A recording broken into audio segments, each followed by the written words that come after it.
Et coucou, toute petite vidéo par rapport au mois de janvier.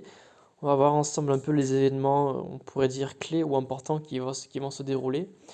Ce qui est prévu, encore une fois, même si en général ça arrive pas souvent, c'est très, très peu commun que les choses changent, mais en général c'est très fiable. En tout cas, j'ai eu peu de cas où les choses ont changé.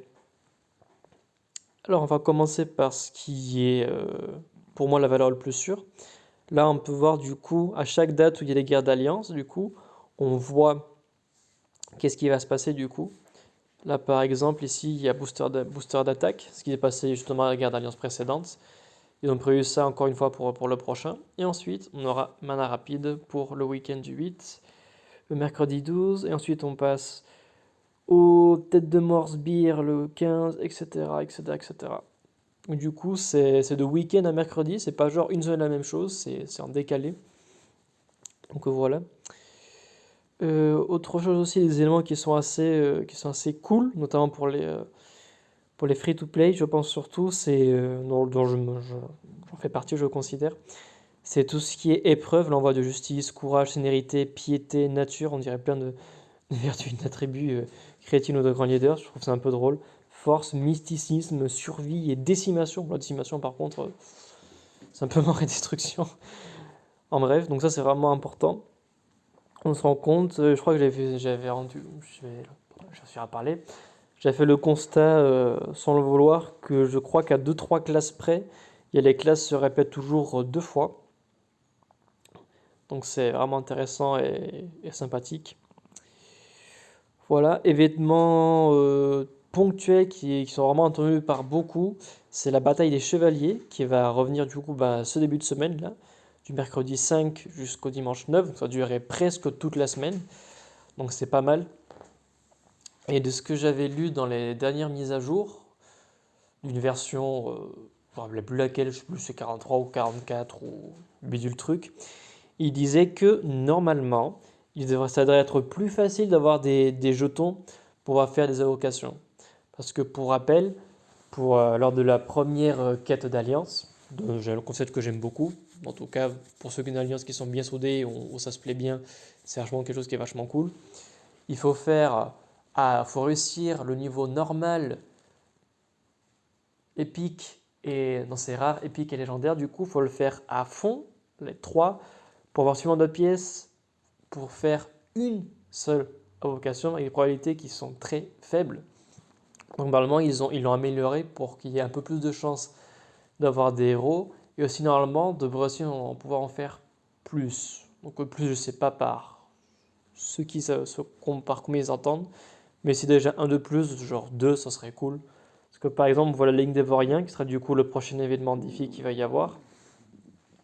Normalement, je crois que c'est genre 3, 5 ou 7 qu'on obtient, je pense, entre le rare, épique et légendaire, je me rappelle plus très bien.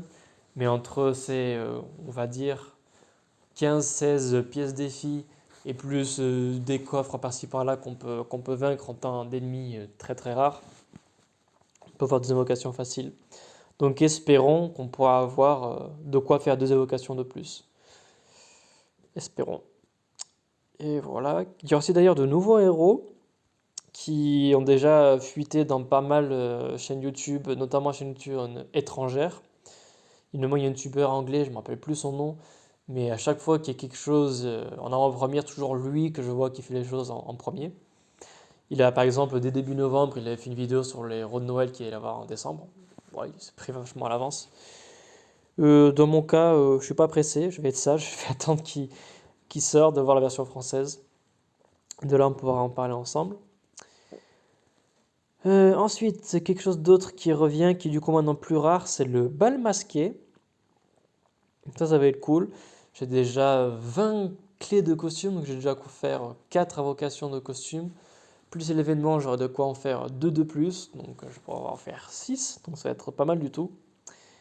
Et des costumes que j'aimerais bien avoir, il n'y en a aucun en tête qui me vient.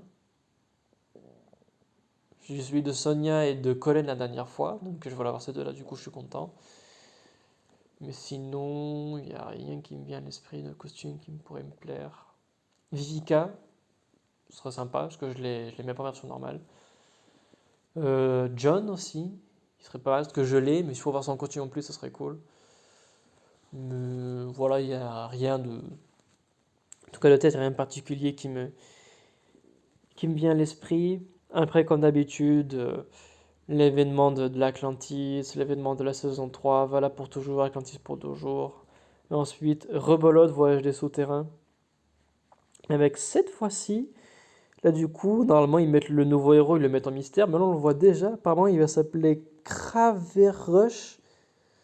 Et vu sa tête, il a une tête de barbare en tout cas, et il a l'air d'être bien méchant. On verra ce qui se passe. Avec encore Xnolfold à la une. Alors je pense que ça, c'est les héros à la une, c'est le plus susceptible de changer. Mais s'il est encore à la une, ben, en tout cas, ceux qui l'ont pas eu seront bien contents de pouvoir essayer de l'avoir. Le Titan mythique en dernière semaine de janvier.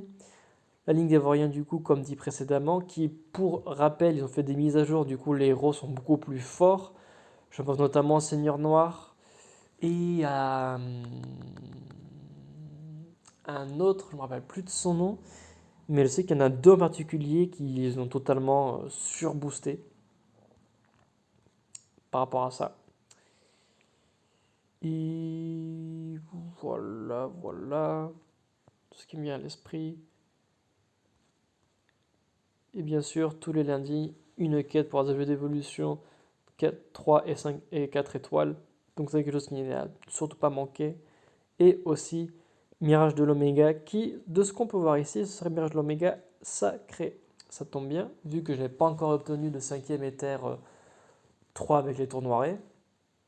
Mais du coup, je vais pouvoir en profiter. Et voilà. Voilà. C'est curieux, on a déjà vu une vidéo précédente, on va pas revenir dessus. Et voilà, c'est tout pour ce mois de janvier en tout cas. N'hésitez pas à prendre des notes. Et pour rappel, si vous voulez le voir avec plus de calme ou tranquillement, vous pouvez aller sur, encore une fois, dans la Toolbox, qui est une application qui est gratuite et qui est très pratique. Et de là, vous pourrez voir un petit peu tout ce qui peut se passer et plein d'autres choses. Et c'est tout pour moi. Et je vous dis encore une fois, à très vite.